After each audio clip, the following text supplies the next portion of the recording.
മോദി സർക്കാരിന്റെ മുൻ മന്ത്രിസഭയിലൊക്കെ കഴിവ് തെളിയിച്ച അനവധി മന്ത്രിമാർ അവർക്ക് ഇത്തവണ മന്ത്രിസ്ഥാനം ലഭിച്ചില്ല. ചിലരൊക്കെ മത്സരിച്ചെങ്കിലും തോറ്റുപോകാത്തവരും മന്ത്രിമാരായില്ല. ഇനി എന്തായിരിക്കും അവർ? ആരൊക്കെയാണ് അവർ? അതിപ്രധാനികളായിട്ടുള്ളത് സ്മൃതി ഇറാനി, അനുരാഗ് താക്കൂർ ഇത്തവണ ഇലക്ഷൻ ജയിച്ചിരുന്നു.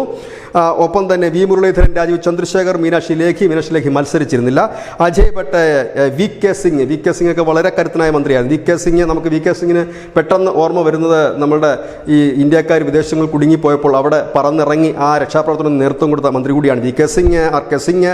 അർജുൻ മുണ്ടെ, നാരായൺ റാണ തുടങ്ങിയ പ്രഗത്ഭരായ നേതാക്കൾ അവർ ഇനി എന്താണ് എന്നുള്ളതാണ്.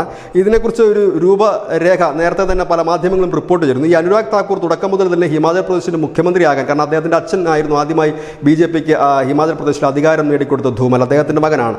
അദ്ദേഹത്തിന് ഹിമാചൽ മുഖ്യമന്ത്രി ആകണമെന്നുള്ളതാണ് അദ്ദേഹത്തിൻ്റെ ഏറ്റവും വലിയ ഒരു ലക്ഷ്യം. പിന്നീട് ഈ BJPയിലുണ്ടായ ഗ്രൂപ്പ് പോരിനെ തുടർന്നാണ് അദ്ദേഹം കേന്ദ്രത്തിലേക്ക് എത്തുന്നത്, കേന്ദ്രമന്ത്രിയാകുന്നതുമൊക്കെ.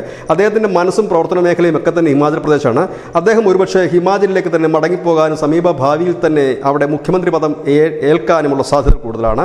സ്മൃതി ഇറാനി വീണ്ടും പാർട്ടി പ്രവർത്തനത്തിൽ സജീവമാകും. നമുക്കറിയാം ഈ കേഡർ പാർട്ടികൾക്ക് ഒരു സ്വഭാവമുണ്ട്. അത് BJP ആയാലും CPM ആയാലും ഒക്കെ അവർ മന്ത്രിയായാലും മറ്റേത് പ്രവർത്തനം ചെയ്തായാലും എപ്പോഴാണോ പാർട്ടി അവരോട് പാർട്ടി പ്രവർത്തനം നടത്താൻ ആവശ്യപ്പെടുന്നത്, ജില്ലാ പ്രസിഡന്റോ ഇല്ലെങ്കിൽ താഴെത്തട്ടുള്ള ഏതെങ്കിലും പ്രവർത്തനമാണെങ്കിൽ സ്വാഭാവികമായി അവർ ആ ഒരു മോഡിലേക്ക് മാറും. അതായത് ഫുൾ ടൈം ഒരു പാർട്ടി പ്രവർത്തകൻ്റെ മോഡാണ് ഇവർക്കുള്ളത്. അതായത് ഇവർ മന്ത്രി ആയില്ലെങ്കിലുമൊക്കെ പാർട്ടി എന്തു പറയുന്നു ആ മോഡിലേക്കായിരിക്കും. ഇത് പറയുമ്പോൾ ഒരു കാര്യം കൂടി പറയാൻ ആഗ്രഹിക്കുന്നു. മുൻപ് ഒരു ചടങ്ങിൽ സംസാരിച്ച ശ്രീ നരേന്ദ്രമോദി അദ്ദേഹം പറഞ്ഞൊരു വാക്കുകളുണ്ട്.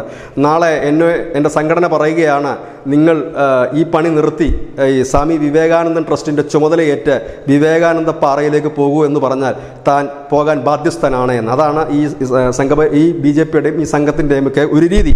അതുകൊണ്ട് തന്നെ ഇവരെ എല്ലാം പാർട്ടി സ്ഥാനങ്ങളിലേക്ക് വി മുരളീധരൻ അടക്കമുള്ളവരോട്, ഇപ്പോൾ രാജീവ് ചന്ദ്രശേഖരൻ അടക്കമുള്ളവരോട് ഇപ്പോൾ മത്സരിച്ച സ്ഥലത്ത് തന്നെ വീണ്ടും തുടർന്ന് പ്രവർത്തനം നടത്താനാണ് പറഞ്ഞിരിക്കുന്നത്. ഇവരെല്ലാം ഒരുപക്ഷെ പാർട്ടിയുടെ ഏതെങ്കിലും ഒരു സ്ഥാനത്തേക്ക് പാർട്ടി പ്രവർത്തനവുമായി മുൻപോട്ട് വരും. ഇത് ഒരു പതിവ് രീതിയാണ് ഇവരുടേത്.